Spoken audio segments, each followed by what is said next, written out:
It is exciting to welcome everyone to our last leadership lab for the summer. Next week is our annual commissioning worship service for all of our campus ministers and chaplains at 3 p.m. Eastern next Wednesday. Different time, different bat channel. So Wednesday at 3 p.m. Eastern. Today, we welcome Neil Myer, campus minister and educator extraordinaire, to guide us in this conversation. There are colleagues of ours that have started campus ministry in a pandemic. They have never had an experience of doing student involvement fairs and tabling and all of the frenzy that happens at the beginning of the year. But it's also good to just kind of get our bearings again at this time every summer, to remember why we do what we do, and that it really is an exciting time of the year, even if it is a little bit exhausting too. And so Neil, thank you for coming, and take it away. Thanks, Ginny. It's good to see everyone. Thank you for being here. And as Ginny said, today really is a conversation for all of us to engage in. I am one of you, so this is peer to peer, and not like some of the other labs that we've brought in, where there's an expert that's downloading all of their vast knowledge of studying but we all face some of the same challenges as we come into this time of year. And so I want to share a story from about 5 years ago. And this is an ode to the national event that we unfortunately didn't get to have again this year due to COVID at Mo Ranch. But we were going to have an evening of a failure lab, is what we were going to call it. And we were going to share a story of something that just didn't work in our context of some sort. And so I want to share the very first one out of the gate from my ministry context. We are a UKirk startup at Michigan State, and it was in the fall of 2015. I'd been given a list of students. I'd made a few phone calls. I'd sent 50 emails out, and I'd been on the job all of 3 weeks. And so I thought it'd be a great idea to have an event in which I set up about 10 different activity stations, from prayer stations to different activities. And I set up the room, and I was eager and sure, if you build it, they will come. And we had one pastor from a partner church and an elder. And those are the two people that showed up for this big event. It was the launch of a brand new ministry kick. I thought I knew what I was doing. I had some idea, and I was quickly reminded it's not going to be quite that easy. And so what did we learn from that experience? We learned we weren't quite ready for an event yet. And what we had to build were relationships. We had to build relationships from square one coffee at a time, one conversation at a time. About 2 months later, we did a midterm breakfast night, midnight snack kind of thing, and we had 2 students come. The next week we had 4, and it went from there. And so that is a reminder of encouragement for all of you. You will try things that will not work, and that's okay. But I want this to be a real conversation today. And so I want us to think about, what expectations do we have? And so expectations is the first word I want to throw out for conversation. Please, either out loud or in the chat, what are the expectations that you have, both real and perceived, and where do those expectations come from in your campus ministry context? What are the expectations that you have, real and perceived, and where do those expectations come from in your campus ministry context?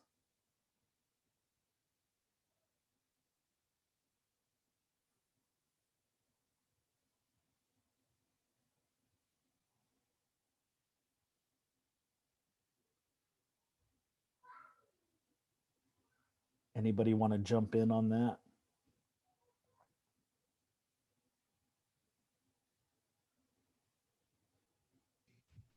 Well, I can, I guess. Thanks, Nancy. I think, because I was just writing a thing, I'm talking to a, missions group tonight. And so, right, talking about what we're doing, what we're going to be doing. And what I literally just finished writing was, every fall semester is like, it's a bunch of unknowns. And this year, even more so, right? I mean, we just have like no idea who's going to be there, what kind of shape they're going to be in. And so I'm trying really hard not to go in with a lot of expectations, but to try and go back with my eyes and my ears and my heart open, and being able to respond to what I encounter, because I don't know. I mean, I really don't know what it's going to be like coming back this year. So.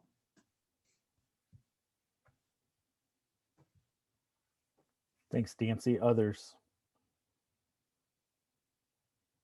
What expectations do you bring on the eve of a new year? I think that I expect to have specifically like rising sophomores that will engage with our ministry. We didn't have any freshmen who joined our ministry last year. And so I know that an expectation that I have is, well, there was a pandemic, like surely this year, there are going to be students that will come. There are going to be students who are sophomores who are looking to hit that reset button and start over again. So that's a very tangible expectation that I have.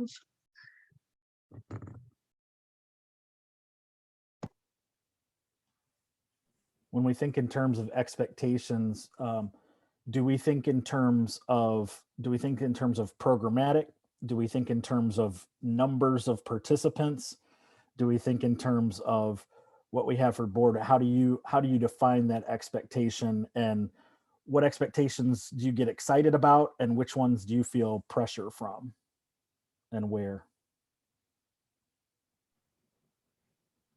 A new campus minister said it was hard for them not to compare their programs with the ones that the student activities office at the university or college where they was offering, right? And so it's sort of like, oh, we're going to do,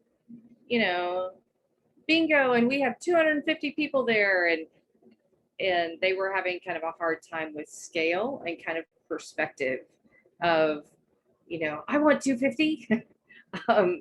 But so they were, and there were people on their board that wanted them to have 250. And so how do you realize that you're not funded like a student activities office, but also that there's a different niche? And so it was stressing him out significantly. That's a good point about filling a specific niche or whatever. I think that over is it 5 years now here at UKirk at MTSU, my expectations have gone from, we need to have 250, which was never an expectation, but that we need to have a big, like, engaged, like, 100 kids, something like that type ministry, like our neighbors at the BCM do, or something like that, or Wesley Foundation. But I've kind of, and I don't know, it's not,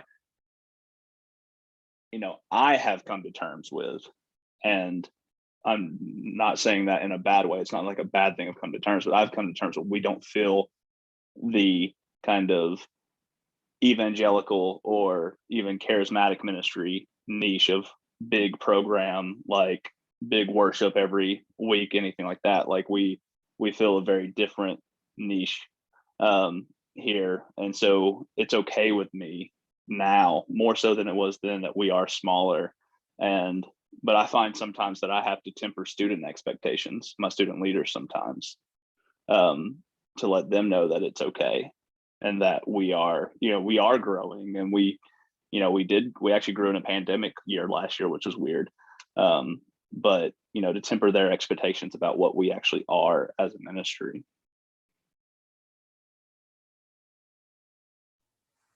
Thanks, Micah. Anybody else on expectations? I want to change our word because I do think words matter. And so one of these pieces that I want to challenge us to consider today is to maybe get rid of the word recruiting, or to reframe that word, right? We talk about it in terms of who are we going to get to come to our ministry? Who are we going to attract? And I think it's probably less than faithful to put us in the same category as the athletic coaches on our campuses who are in the business of salesmanship, right? Salespersonship, and having to sell young people on what they come to. And so if we were to get rid of the word recruiting, I want us to consider the language of invitation. And so what is it that we are inviting students to? What is it that we have to offer as UKirk that we are inviting students to? And how does that reframing begin to shape us to tell our story in a way of invitation, to invite them in? What are we inviting them to? I appreciate that you said that, because one of the expectations that I have this year is that at least one, if not two, of our campuses will officially lose their student org status because we don't have the members or leadership to maintain the requirements of the school to have those. The pandemic did not help us in our student numbers, but literally the year before the pandemic happened, the majority of our students graduated. So we had basically 2 full years of no new students and almost everybody graduating.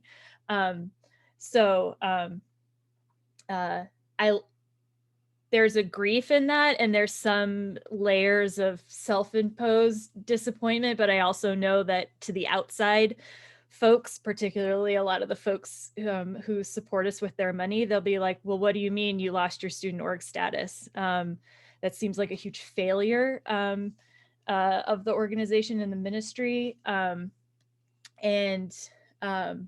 I like the idea of inviting rather than recruitment, because that's, we've been talking a lot with the remaining student leaders that are left of what is this going to look like, and what are we inviting students to be a part of. And I'm trying to shift my focus to be like, what can we do, and what level of invitation and freedom do we have by possibly not being a student organization anymore, that allows a little bit more creativity or expression within our ministry context and for those students on that campus. So an invitation of what does this look like if it's not an official student org is an intriguing question for me to have going forward. And I don't know that I have answers to that, but it's a horizon we are coming upon. I don't think we have to have answers, but I did want to sort of intentionally workshop this a little bit with this crew today. So what might that look like? I'm sure it helps all of us. What might it look like to reclaim this invitation? Who does the inviting? Mm-hmm. What is the invitation to? How many layers does it have? I think these are all questions worth asking ourselves as we're on the cusp of a new school year in a very different way. That acknowledgement that we're all feeling about essentially in many contexts having 2 new classes all coming to in some cases, some of our campuses that didn't have students at all on campus last year, 2 classes of students coming to campus for the very first time is a unique thing that we may never again see in our ministries. What was the third thing? What layers, or how many? Yeah, what layers of invitation? So who does the inviting in your context? Is that all the job of the campus minister? Is that all on us to do the inviting? Are we the only ones who do the inviting? What are the other resources that we have available, and do we use them to our advantage in the invitation process? How do we go about that? I've noticed this year, and I'm not sure. I wonder if it is a response to the extreme isolation that's been happening over the last 18 months. But I have had a lot more pastors of congregations reaching out to me than ever before. I'm going into my 5th year, and I've already had like 6 emails from pastors from all over being like, hey, I don't even know you, but I have a student coming to your area. Can you connect with them? And usually it was me being like harassing other pastors to be like, if you have students, please let them know. Like, let me know what their contacts are. Let me get a coffee with them or whatever. But I have more pastors reaching out and starting that initiative, and being like, they're new, or they delayed a year, the student delayed a year, or, I'm seeing a lot more concern of pastors or parents or exec leaders who are really concerned about the spiritual well-being of their college students as they go off onto this new adventure, way more than I have before. Is anybody else noticing that? It's something that's really popped up for me that I've seen in contrast to past years.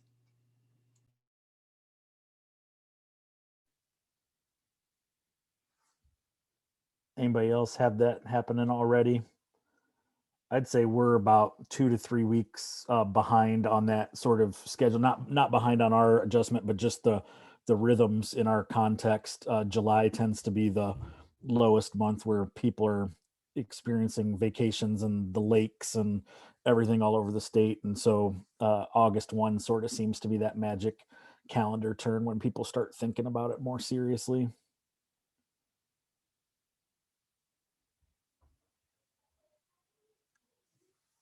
How, in what way could this language of invitation free us up from things we've done before or open us up to possibilities? When have you successfully issued an invitation, either one-on-one or to a group of people in the beginning of the school year or during the school year, that's worked? And what was it about the way you went about it that worked well?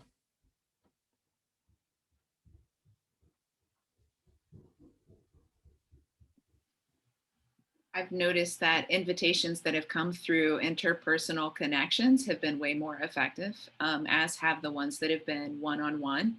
There have been several instances where really busy students will make time to go get coffee and talk about life. And they're not necessarily at the point of signing on to some kind of a group commitment or showing up to a group event. And so doing this kind of slow work of building those relationships, it's been more effective in the one-on-one. Even if they're on a listserv after that point, that they tend to be less responsive to that kind of reach out. Thanks, Dorothy. What else? Let's work. Oh, go ahead, Ginny. Look like you were getting ready to I was start. just going to say, student to student invitations, there's something about them vouching that this is a space that is interesting or welcoming or whatnot, and that they're willing to sort of put their reputation on the line, to invite a roommate or a suite mate, or especially kind of at the beginning weeks of school. Yeah, I would just, sorry, Len, go ahead. Neil, just agree totally with what people are saying about that student to student connection, and Dorothy, your meaningful one-on-one, invitations that are particular to a person, and what you're inviting them to.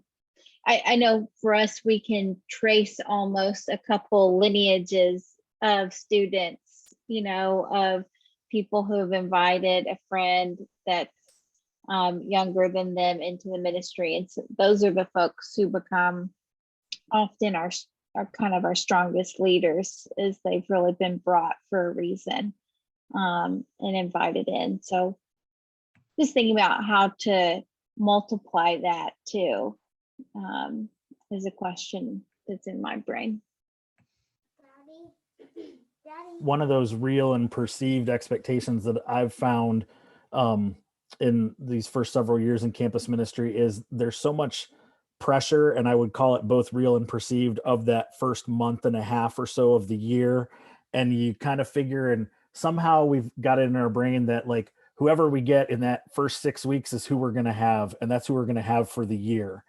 And I've learned that's not always the case, and I think that's a helpful reminder to us as we talk about student to student invitation, as we talk about what those one-on-one coffees can be if they're not ready to jump into a group or you have other things.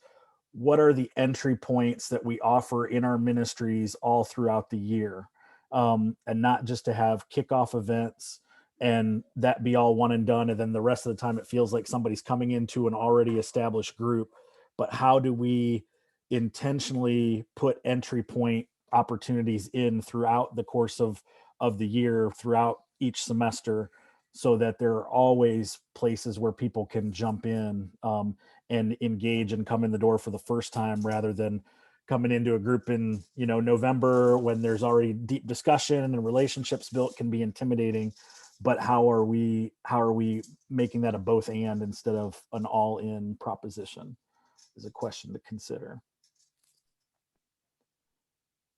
What are we called in those expectations? I do want to talk a little bit practical. So whether it be student organization fair, tabling, letters or phone calls or emails to churches, things like that, what has worked really well for you and what have you struggled with in those some of those traditional or maybe both real and expected things that we just kind of do because of the nature of being on a campus? Which ones have worked well for you and why, and which ones have you struggled with?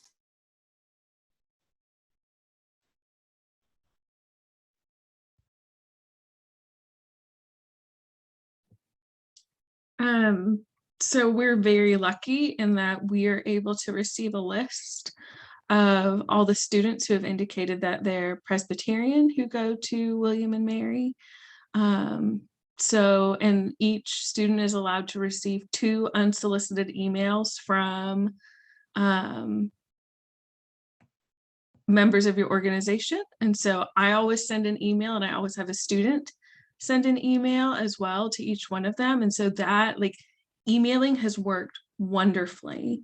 It starts that personal connection. It starts why these students attend UKirk, what it means to them. And so they're extending those invitations.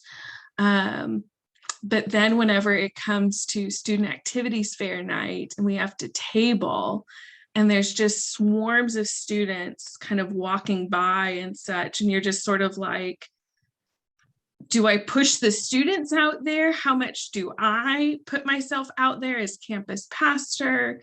We have a sign-up sheet for students, but it seems like we have more students who will sign up because maybe they felt cornered than necessarily invited.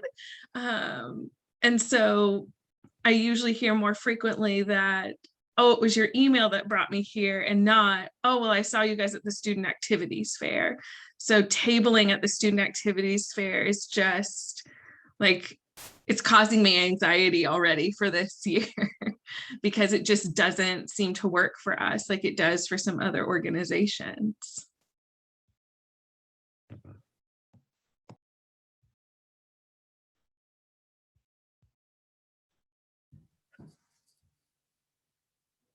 Anyone have a recruiting ritual that you love? Or did you just inherit it and the expectation is what you go from?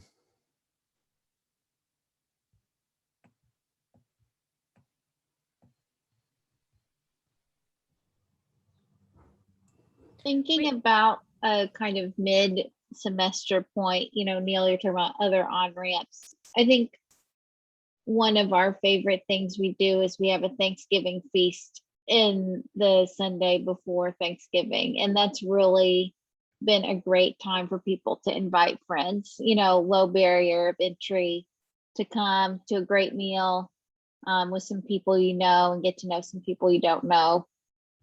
So I think that's probably our favorite broad reach out that is just something we do as an organization. Individually, we have some other things that we partner with other ecumenical friends to do at the beginning of the year.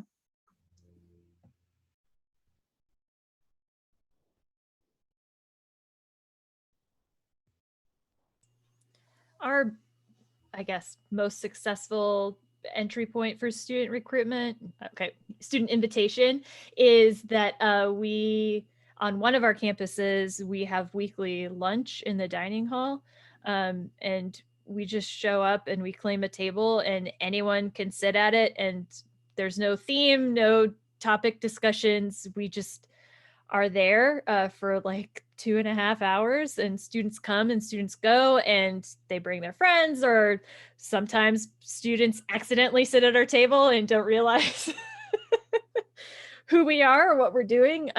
But we gain a lot of trust and comfortability with a lot of students through that, just sharing a meal together, and then inviting them from that point on to other things, and getting involved with the other students that are part of our group. So it's kind of a slow, easy, sometimes more accidental entry point, but it works for us. And that is something that we've greatly missed over this last 1.5 years, and are very curious to see what the rules around that will be in the upcoming year, because we don't actually know what that will be, which is sad, because that's our most successful and maybe most enjoyable way to meet new students. Thanks, Sarah. I saw Jenny asked about retreats. Or how do you all use retreats in your context? Are those entry points? Are those typically done by those that establish a group? Do you use them as kickoff events or as markers during the year? I'd say they're almost more like, I don't know the good word for it, like glue points for us, because you may get a student in like maybe just a few weeks before a retreat, and if you can get them to go, then they're making friends with the group and they're sticking. Montreat and our fall retreats have been big for us with getting students comfortable. It just occurred to me, one of our student leaders, a guy who's one of our student leaders now, he started coming the last month of the fall 2019 semester. Went to Montreat with us. His friend invited him, got him to go to Montreat with us. And he was just talking to me the other day because he was in the house and we were planning, and kind of like half on Zoom, half here in person, and just talking about a lot of the things he's never actually experienced at UKirk. He was like, "Oh, I don't know what a normal semester looks like at UKirk," because we're kind of planning a half normal, half in person, or half, whatever we've got to do type semester here. And so even though he's been around for almost 2 years now, he didn't really know what a normal semester looked like.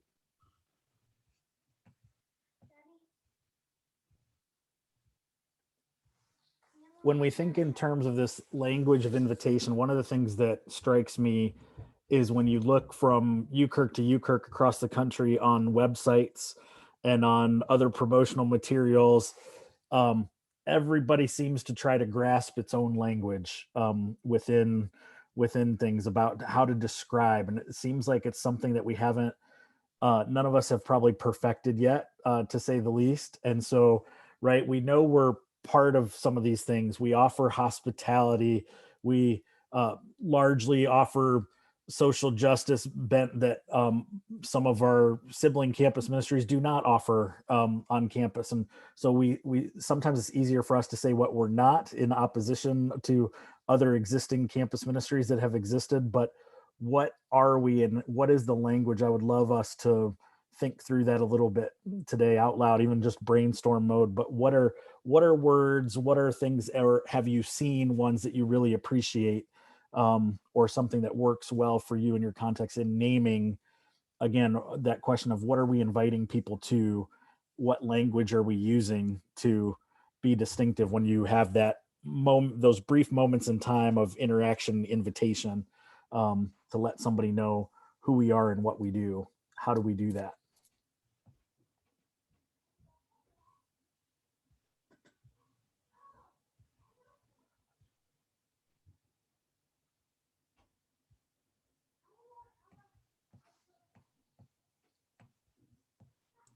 One of my graduating seniors from last year, at kind of end of year reflections, you said the word messy wholeness. And I really love that. And I'm trying to figure out how to make that into an invitational statement of entering into the mess of wholeness, of whatever that means for the person who's there, who shows up. But that's a phrase that has stuck with me, and I'm like, how do I expand on that into, into something that's, you know, the elevator pitch, not some really complicated, in-depth 20-minute conversation.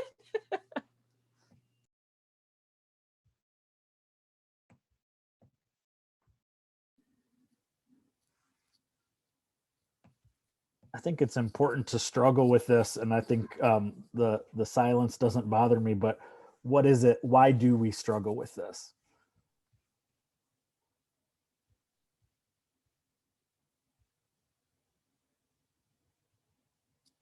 Why do we struggle to put into words what it is that we do?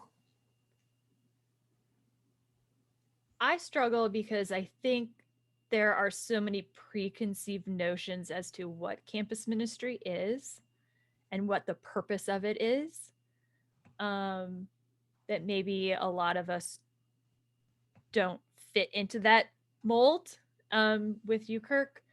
I think that's even hard from generations of Presbyterians too. Like there's a difference from when I went to college in the 2000s of what a Presbyterian campus ministry is supposed to looks like and what we do, and who we are and our purpose to today, 20 years later.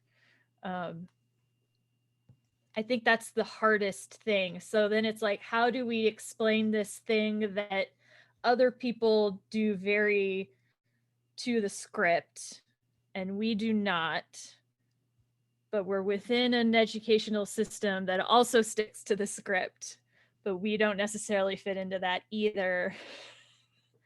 We're a bunch of outsiders figuring out how to be on the in. I that's where my struggle is.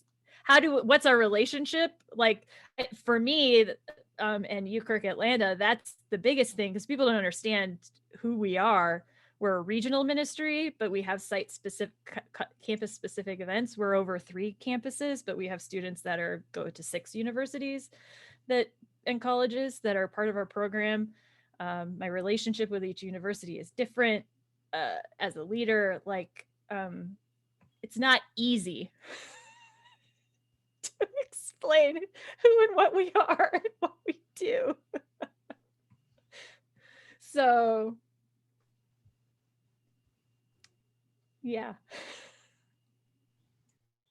I really resonate with that, Sarah, especially because I feel like every year I try and get my students to articulate like who and what we are, especially as we go into fall semester, spring semester.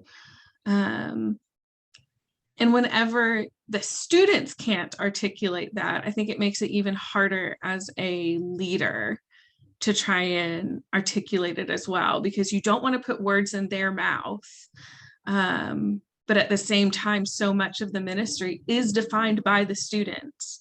And so if there's not that sense of checking in, maybe even regularly, and right, I'm now thinking like, gosh, should I be checking in with my students like once a month and asking them, where are we right now? How do you define this ministry? How do you define this work? And not just limiting it to the start of a semester, but a continual checkpoint with them. And so I think that, yeah, I'm trying to imagine what would my students say about our particular program. And I don't know if I have that language.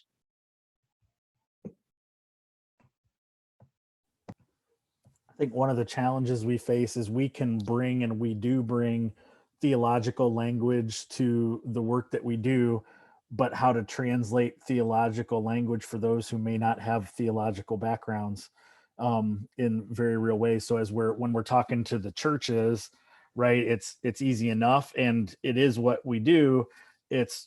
We bridge that gap in baptismal vows. So much, how much of our church budgets get spent from birth through 12th grade, right? How much in Christian education programs and things, and youth ministry and everything. And then where does that go once they graduate in those things? We are that bridge of baptismal vows. We are still living out those baptismal vows on our campuses for students. And yet we're also called to serve students who never grew up in the church. So they may not have been baptized. They might not have a clue what a baptismal vow is in the Presbyterian church or whatever background others may represent. And yet, how do we do that in an authentic way?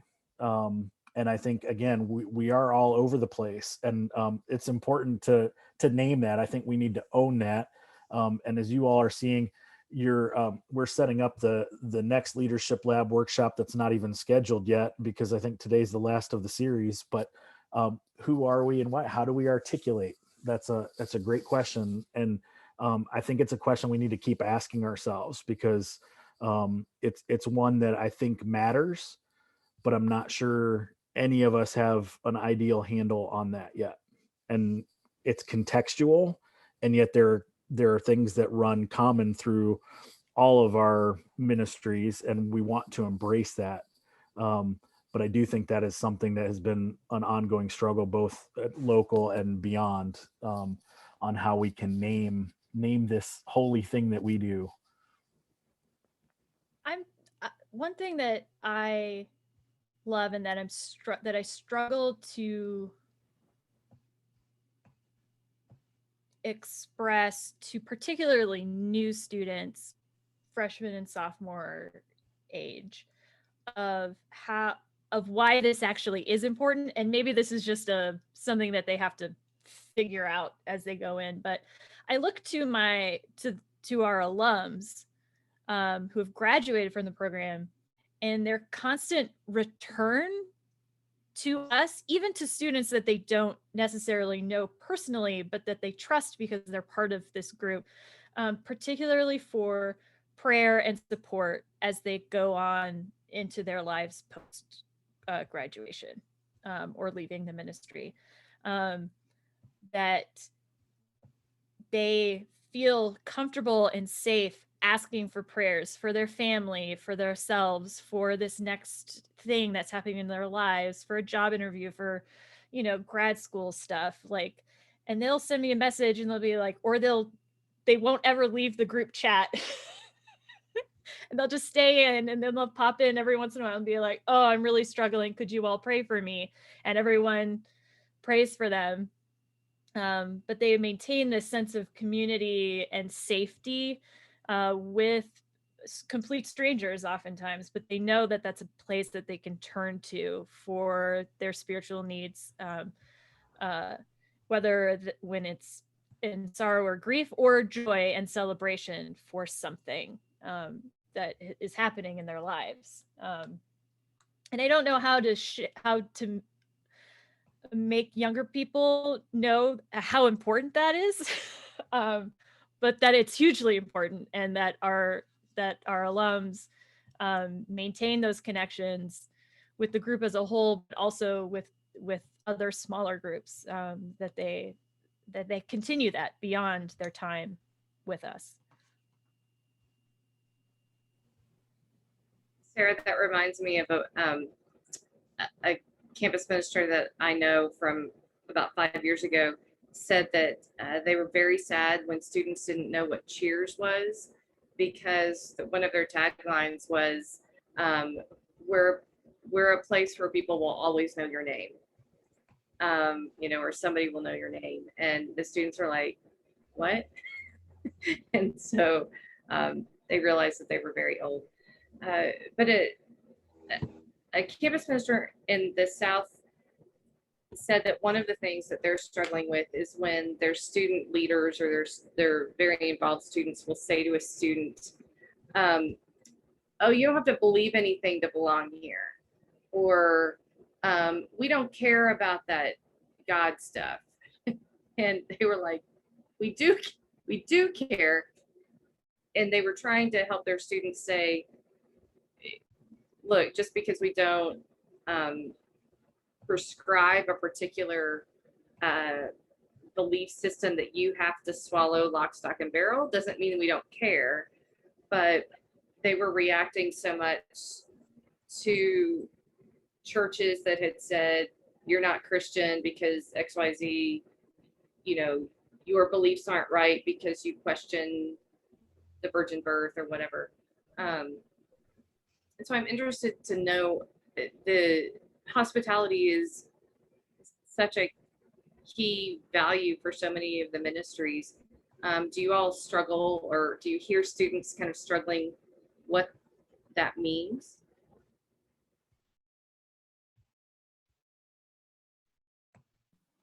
I think one of the things I've noticed with our students with that is they know when it's not there, and they're pretty clear to call that out.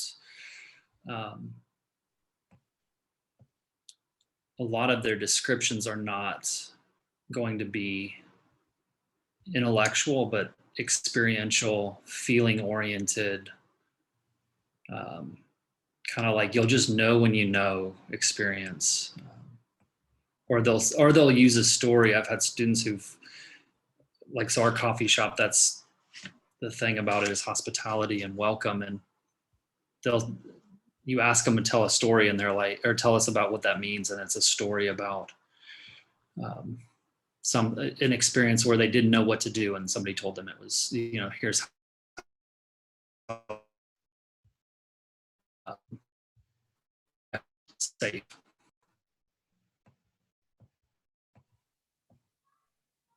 I'm curious too about not just the language with sort of reclaiming from recruiting to invitation, but even invitation still sort of indicates you come to us. You're invited to this thing that we do and you come to us. So when we're talking about entry points, that language can be that too. Like, where do they come to enter into us? Where are the opportunities for us to show up in new ways in this season? Post-pandemic, what are the opportunities? Have you ever sat and thought, I really wish I would just show up to this thing or to this group or in this place or spot on one of your campuses? And I think it's an important question, again, to throw out there to us of where do we take this ministry of presence beyond what we have? Because I think all of this is a both and not necessarily an either or. And we can't be all things to all people. I get that.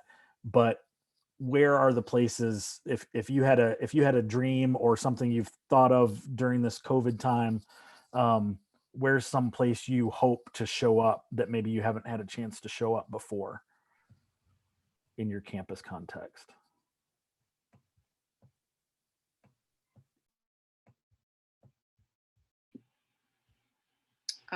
One of the things that's coming up for me is how we, as an open and affirming campus ministry that's part of an open and affirming church, are called to show up for students, and particularly Christian student leaders who have been turned away from leadership positions by other organizations on campus. It's been something that's been percolating at kind of a low hum before the pandemic.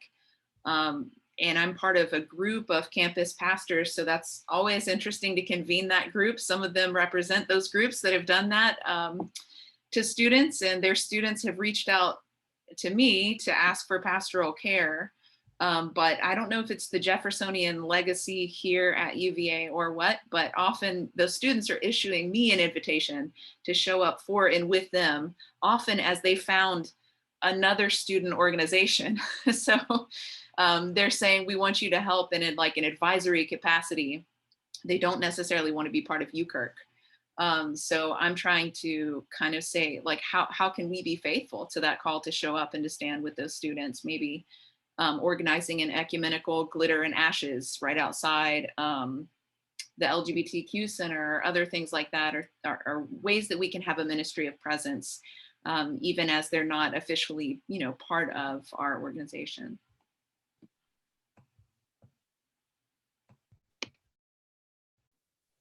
Thanks, Dorothy. Others, where do you hope to show up, or what's an opportunity that is yet untapped in your context?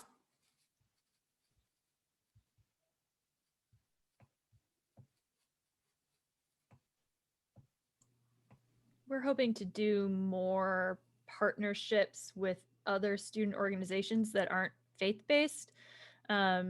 We just, this last spring, our student leaders voted to become a More Light campus ministry, and we officially joined Matthew 25 as a ministry.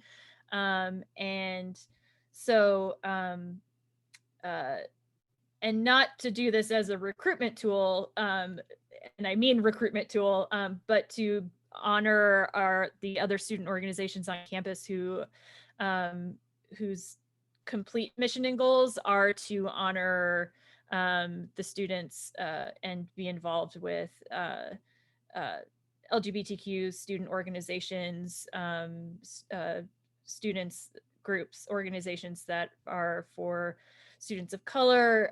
So to either help them to because on some campuses, the more you can't get a special speaker unless you have multiple orgs signing on to something or whatever. So to be that student org that says, yes, we will lend our name and publicly support you and help you plan this event, or use our very small number of dollars that we have in order to get this speaker that you want for this event.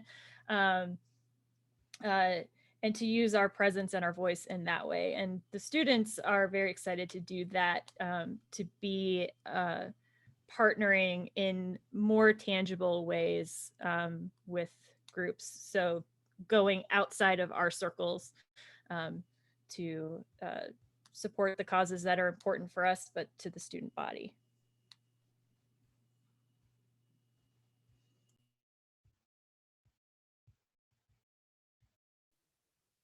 I know this workshop, I think, was officially titled "If we build it, will they come? If you build it, will they come?" And I challenge us to continue to think about, if we go, will we build? Will we build those relationships? Will we build in new opportunities and new ways of being the church and being the embodied presence of Jesus Christ on campus for these students in ways that need it, especially to our marginalized siblings in so many ways and so many opportunities to do that. I do think that in our Presbyterian, not just tradition, but our current place, even in some transitions that are happening in our denomination, that we are uniquely placed to do some of those things and to build on some of those pieces. And how do we do that? Because I have had students flat out tell me, I didn't know Christians like you existed. And this is when standing in juxtaposition to, one of the megaphone soapbox chanting all sorts of negative and hateful things toward people of different religions and different cultures and things like that. And students are looking for that. They are looking for us. And yet we need to make sure that we make our presence known, and we have to know what the it is and how we're telling our story in a faithful way that's authentic and true to who we are. And so these are challenges that go beyond. And again, I'm the type that leaves us hopefully with more questions than answers, and that's very intentional today in thinking through this. So other thoughts?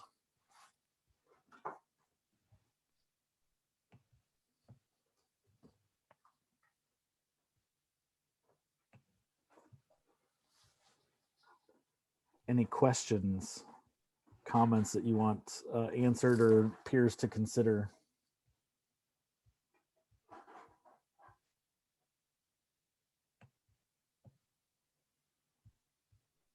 what did you think today was going to be about that it wasn't yet? And so is there a question that's left unhanging? What did you hope for that maybe we didn't cover that you hoped we might address today? Somebody asked me, how much swag should you buy for the beginning of the year? I was like, what's the cool thing to give away? So I do think that there are people that are wanting to know, what do you do, stickers, magnets? What is the cool swag for this year? That is the big question.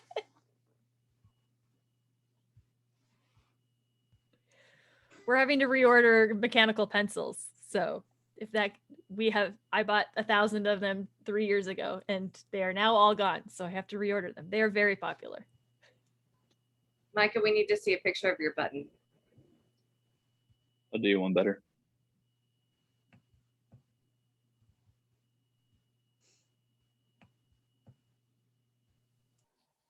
Does anybody have a good story about the follow-up to the swag? I'm asking that seriously. Like, has anybody ever had a good story about something you distributed? Oh, those are awesome, Micah.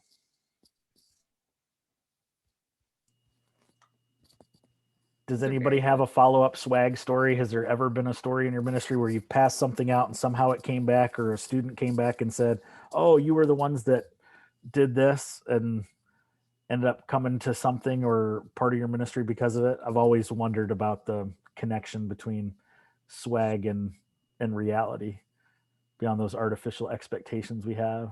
We gave blessing buttons one year just because I had a whole bunch of them from Silver Tree Art Studio. You've probably seen other people do. She's a clergy woman who does art.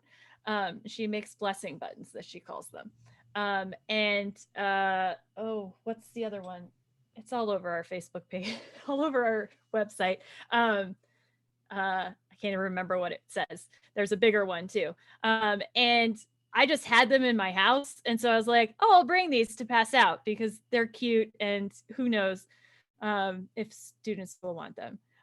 Word got out that we were giving them away and everyone came to our station and at an orientation event and snagged them up. So the last time we had an orientation event, I don't remember when that was, however long ago that was, I bought a whole bunch more. They are all gone, every single one.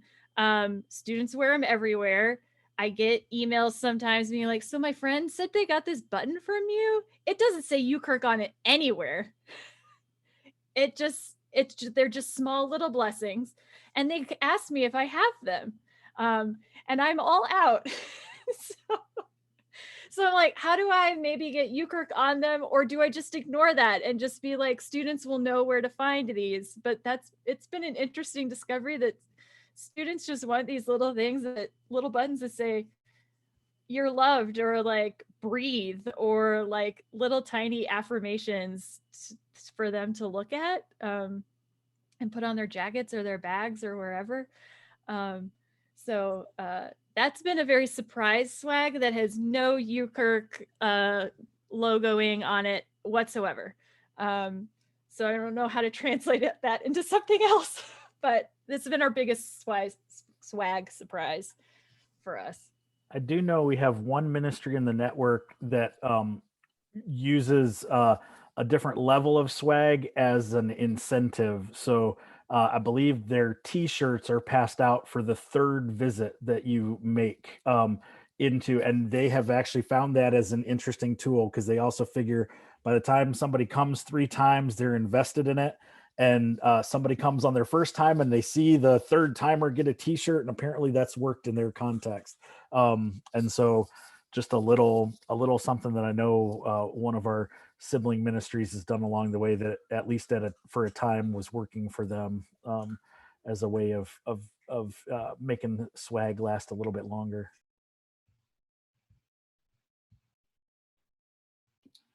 We, for University Sunday, gave out welcome bags that had a bunch of things in it. Cheez-Its were the biggest hit, really. But we also had UKirk t-shirts that on the back had kind of social justice commitments of our student organization. And then months and months later, I had a student request to meet with me. And then she said that she had not been back to the church since that first worship service, but she'd been wearing the t-shirt everywhere. And people were asking her what UKirk meant, and she didn't know. So she wanted to have a meeting to find out. And now she's our UKirk student president, but that was the only kind of like return. Usually fairs and stuff like that are kind of really a hit and run. Lots of email addresses connected of people I've never seen again after that, but yeah.